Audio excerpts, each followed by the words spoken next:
রোজ সকাল সকালে উঠেই আমাকে টিফিন তৈরি করতে হয়, যেহেতু তোমাদের ভাইয়া দুপুরের খাবারটা বাড়ি থেকেই কাজে নিয়ে যায়। আসসালামু আলাইকুম everyone, welcome to Bappi's kitchen. আজ একটু দেরি করেই ঘুম থেকে উঠেছিলাম, আর হাটে একটু কম সময় ছিল, তাই ঝটপট রুটির সাথে আমি এই রেসিপিটাই করেছিলাম, সেটাই তোমাদের সাথে শেয়ার করব। তো প্রথমে আমি এখানে মাত্র 2টো আলু নিয়ে নিয়েছি, তারপর একটা মিহি গ্রেটার দিয়ে ভালো করে গ্রেট করে নিয়েছি। তোমরা চাইলে এটা কুচিয়ে নিতে পারো, আমার হাতে কম সময় ছিল সেই জন্য আমি গ্রেট করে নিয়েছি। তারপর 2 থেকে 3 বার পানি দিয়ে খুব ভালো করে ধুয়ে নেব, দিয়ে খুব সুন্দর করে নিগড়িয়ে নেব। আর তোমরা আমার ইউটিউব থেকে যদি নতুন দেখে থাকো তাহলে চ্যানেলটা সাবস্ক্রাইব করে রাখবে, আর ফেসবুক পেজ থেকে দেখলে পেজটাকে ফলো করে পাশে থাকবে। তারপর দিয়ে দিলাম পেঁয়াজ কুচি, কাঁচা লঙ্কা কুচি আর ধনিয়া পাতা কুচি। তারপর একটা ফ্রাই প্যানে দিয়ে দিলাম সয়াবিন তেল, তোমরা চাইলে এটাকে সরিষার তেলেও রান্না করে নিতে পারো। তেলটা গরম হয়ে গেলে দিয়ে দেবো পেঁয়াজ কুচি আর কাঁচা লঙ্কা কুচি। পেঁয়াজ আর কাঁচা লঙ্কা কুচিটা একটু নাড়াচাড়া করে ভেজে নেব। তারপর দিয়ে দেব আদা আর রসুন বাটা। আদা আর রসুন বাটা তেলের উপরে দিলে আলাদা একটা সুন্দর গন্ধ আসে। তারপর আদা আর রসুন বাটা দিয়ে একটু ভালো করে ভেজে নেব। এরকম নিত্যদিনের অনেক সুন্দর সুন্দর রেসিপি আমি আপলোড করে থাকি, তোমরা কিন্তু অবশ্যই সেগুলো দেখে নিতে পারো। তারপর আদা রসুনের একটা যে কাঁচা গন্ধ থাকে সেটা যখন চলে যাবে, দিয়ে দেবো আগে থেকে গ্রেট করে রাখা আলু। গ্রেট করে রাখা আলুটা দিয়ে একটু ভালো করে নাড়াচাড়া করে নেব। তারপর দিয়ে দেব স্বাদ মতন নুন। নুনটা দিয়ে আমি আবারও একটু ভালো করে নাড়াচাড়া করে নেব। আর আমি কিন্তু এটা খুব একটা হাই ফ্লেমে রান্না করছি না, এই একটু মিডিয়াম আঁচেই রান্নাটা করে নিচ্ছি। তো হাতে কম সময় থাকলে অবশ্যই তোমরা এই রেসিপিটা ফলো করতে পারো। একদম ঝটপট হয়ে যায়, যেমন কম উপকরণ আর কম সময়, আর খেতেও কিন্তু ভীষণ টেস্টি হয়। তো ভাত, রুটি, পরোটা সব কিছুর সাথে কিন্তু এই রেসিপিটা ভীষণ ভালোভাবে যায়। আমার হাতে যখন সময় কম থাকে বা ঘুম থেকে দেরি করে উঠি, আমি তখন ঝটপট এরকম রেসিপিগুলোই আমি করে থাকি। তো আমি বেশ কিছুক্ষণ ধরে আমি কিন্তু আলুটা ভেজে নিয়েছি। তারপর দিয়ে দিলাম স্বাদ মতন, মানে তোমাদের প্রয়োজন বুঝেই দিয়ে দেবে ঝালের গুঁড়ো। তারপর দিয়ে দিলাম হলুদ গুঁড়ো। তারপর আবার একটু ভালো করে মশলার সাথে আমি এটাকে একটু মিশিয়ে দিলাম। তারপর এখানে আলুটা একটু সিদ্ধ হওয়ার জন্য দিয়ে দিলাম একটু পানি।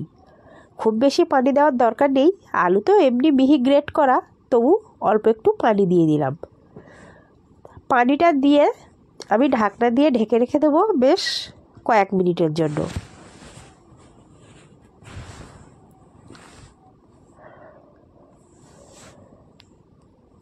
ঢাকনা দিয়ে ঢেকে রাখবো ওই 5 থেকে 6 মিনিট মতো। তারপর 5 থেকে 6 মিনিট পর ফিরে আসছি। তারপর ঢাকনাটা খুলে নিয়েছি, একটু হালকা পানি আছে। এবার এটাকেও ভালো করে খুব সুন্দর করে নেড়ে চেড়ে নেব। পানিটা প্রায় দেখতে পাচ্ছ মাখো মাখো হয়ে গেছে।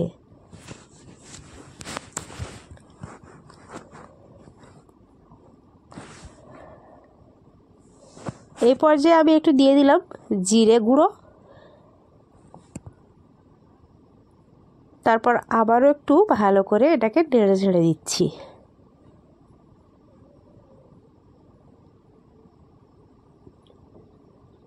তারপর আমি মাঝখানটা একটু ফাঁকা করে নিচ্ছি। তারপর দিয়ে দেবো এখানে একটা ডিম ভাঙা। আমি এখানে একটা ডিম ব্যবহার করছি, তোমরা চাইলে কিন্তু ডিমটা পরিমাণ বাড়িয়ে নিতে পারো, 2 3টে যেমন খুশি। তারপর একটু সামান্য নুন উপর থেকে দিয়ে দিলাম। তারপর কয়েক সেকেন্ড একটু অপেক্ষা করে যাব। তারপর এরকমভাবে খুন্তির সাহায্যে এটাকে ভেঙে নেব। ডিমটা দিলে এর টেস্টটা আরও খুব সুন্দর আসে।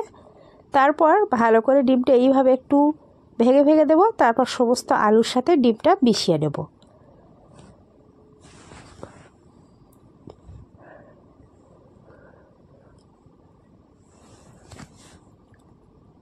তো দেখতেই পাচ্ছ খুব সুন্দর করে আলুর সাথে কিন্তু ডিমটা মেশানো হয়ে গেছে। এই পর্যায়ে দিয়ে দেবো আমি মিট মশলা। আমি এখানে মিট মশলা ব্যবহার করছি, এটা অপশনাল, তোমরা না চাইলে না দিতে পারো, দিলে টেস্ট ভালো আসে। তারপর দিয়ে দিলাম গরম মশলা গুঁড়ো। তারপর মশলাটার সাথে ভালো করে আবারও খুব সুন্দর করে মিশিয়ে নিচ্ছি। দেখতেই পাচ্ছ খুব একটা আর পানি নেই, তো পানিটা পুরো শুকিয়ে গেছে। আর এই পর্যায়ে আমি অল্প একটু তেল দিয়ে দিচ্ছি। তেল দিয়ে আবারও খুব সুন্দর করে ভালো করে তেলের সাথে মিশিয়ে নেব, একটু ভালো করে ভেজে ভেজে নেব।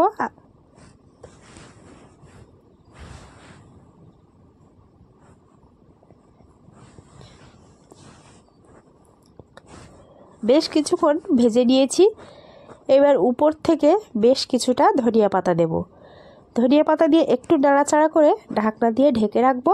আর 5 মিনিট পর সার্ভ করে তোমাদেরকে দেখাবো ফাইনাল লুক। তো আমার এই রেসিপিটা কেমন লাগলো অবশ্যই কমেন্টের মাধ্যমে জানিও। আর ভালো লাগলে বন্ধুদের মাঝে একটু বেশি করে শেয়ার করে দিও।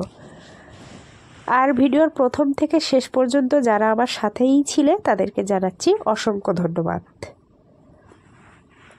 তো আমি এবারে সার্ভ করে দেখাচ্ছি।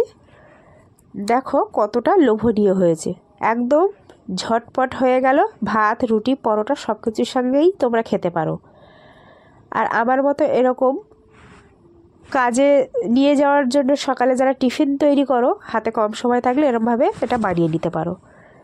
তো আজকের এই পর্যন্ত, দেখা হবে আবারও হয়তো অন্য কোনো রান্নার ভিডিও নিয়ে। ততক্ষণ তোমরা সুস্থ থাকবে, ভালো থাকবে। আর দেখতেই পাচ্ছ কতটা লোভনীয় হয়েছে। আর অবশ্যই এই রেসিপিটা একবার হলেও ফলো করবে। তো উনি রুটির সাথে আমি এটা দিয়েছিলাম, তো আমি রুটি দিয়েই সার্ভ করে তোমাদেরকে দেখালাম। তো আজকের এই পর্যন্ত, আল্লাহ হাফেজ।